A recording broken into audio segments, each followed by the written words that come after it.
بسم اللہ الرحمن الرحیم اللہم صلی علی سیدنا و مولانا محمد مبارک وسلم۔ انشاءاللہ عز و جل آج میں آپ کے سامنے شب براءت کے خاص اعمال ذکر کروں گا۔ اولاً ایک بات یاد رکھیے کہ شب براءت یہ خاص اللہ کی عبادت کی رات ہے۔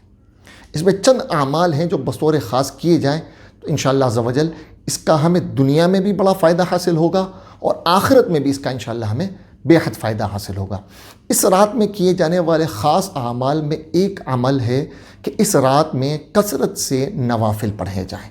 نوافل کے ذریعے انسان بہت جلد اللہ تعالیٰ کا قرب حاصل کر لیتا ہے، اللہ تعالیٰ کے قریب ہو جاتا ہے۔ دوسرا، اس رات خاص صلاۃ و تسبیح ادا کی جائے کہ فرمایا کہ صلاۃ و تسبیح کی برکت سے اللہ تعالیٰ تیرے چھوٹے بڑے اگلے پچھلے ظاہری باطنی تمام گناہوں کو معاف فرما دیتا ہے۔ تیسرا عمل، اس رات میں کلمہ طیبہ کی کثرت کی جائے، یعنی لا الہ الا اللہ محمد رسول اللہ، اس کا کثرت سے اس رات میں ورد کیا جائے۔ اللہ تعالیٰ کو اپنی حمد و ثنا بہت زیادہ پسند ہے، لہٰذا اس رات اللہ تعالیٰ کی کثرت سے حمد و ثنا کی جائے۔ سبحان اللہ و بحمدہ سبحان اللہ العظیم، فرمایا کہ یہ زبان پر بہت ہلکے ہیں لیکن میزان پر بہت زیادہ بھاری ہیں۔ اسی طرح سبحان اللہ الحمدللہ، اس طرح کی تسبیح و حمد جو اللہ تعالیٰ کی ہے، اسے اس رات اللہ تعالیٰ کی تسبیح جو ہے وہ کثرت سے پڑھی جائے۔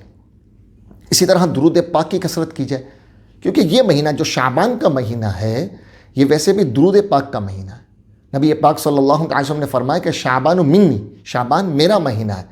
تو علماء فرماتے ہیں کہ شعبان چونکہ پیارے آقا کا مہینہ ہے تو بطور خاص اس مہینے میں درود پاک کی کثرت کی جائے، اس رات بھی کثرت سے درود پاک پڑھا جائے۔ اور درود پاک قبول ہے، سب سے آسان ہے۔ اگر کسی کے تلفظ وغیرہ بھی درست نہ ہو تو اس کے لیے سب سے بہترین یہ ہے کہ وہ درود پاک کی کثرت کرے۔ اور درود پاک کی عظیم خاصیت ہے کہ اسے اٹھتے بیٹھتے چلتے پھرتے آتے جاتے ہر وقت پڑھ سکتے ہیں، اس کے لیے کہیں خاص بیٹھنا، خاص تعداد مقرر کرنا یہ ضروری نہیں ہے۔ اسی طرح اس رات استغفار کی کثرت کی جائے، اور یاد رکھیے کہ رات کے وظائف میں، رات کے اعمال میں بطور خاص استغفار کو ذکر کیا گیا ہے۔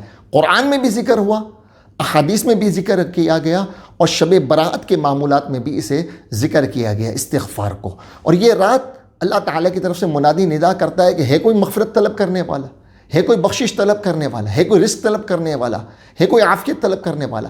تو ہم استغفار کے ذریعے اللہ تعالیٰ سے مغفرت اور بخشش بھی طلب کر سکتے ہیں، اور استغفار کے ذریعے اپنے گناہوں کی معافی بھی طلب کر سکتے ہیں۔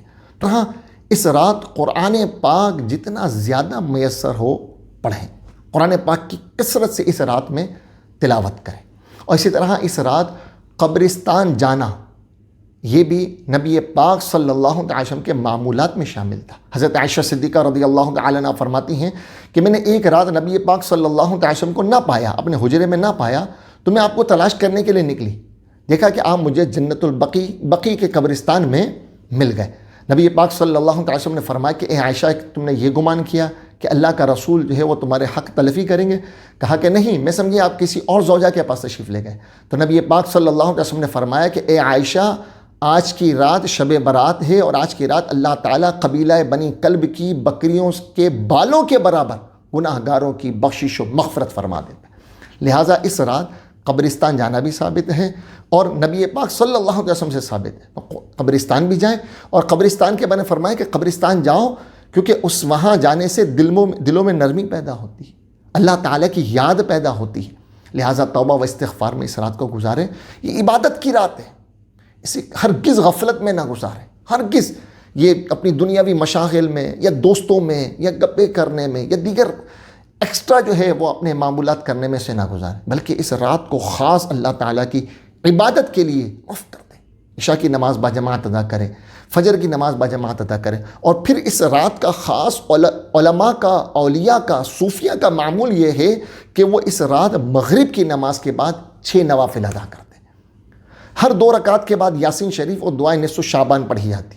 تو مغرب کے بعد اکثر مساجد میں یہ معمول ہوتا ہے، آپ وہاں چلے جائیں، گھر میں بھی پڑھ سکتے ہیں، مغرب کی نماز ادا کریں، مغرب کی سنت نوافل ادا کرنے کے بعد 2 رکعت نفل ادا کریں، پھر یاسین شریف پڑھیں، پھر 2 رکعت نفل ادا کریں، پھر یاسین شریف پڑھیں، پھر 2 رکعت نفل ادا کریں، اس کے بعد یاسین شریف پڑھیں، 21 مرتبہ سورہ اخلاص پڑھیں، اور اس کے بعد دعائے نصف شعبان پڑھیں۔ رات شروع ہوتے ہی عبادت کا سلسلہ شروع کر دیں، اور پھر ہو سکے تو دن میں روزہ رکھیں۔ انشاءاللہ اس کی بے حد برکتیں ملیں گی۔ اللہ تعالیٰ سے دعا ہے کہ اللہ تعالیٰ ہمیں اس رات خوب اس کی عبادت کرنے کی توفیق و سعادت نصیب فرمائے۔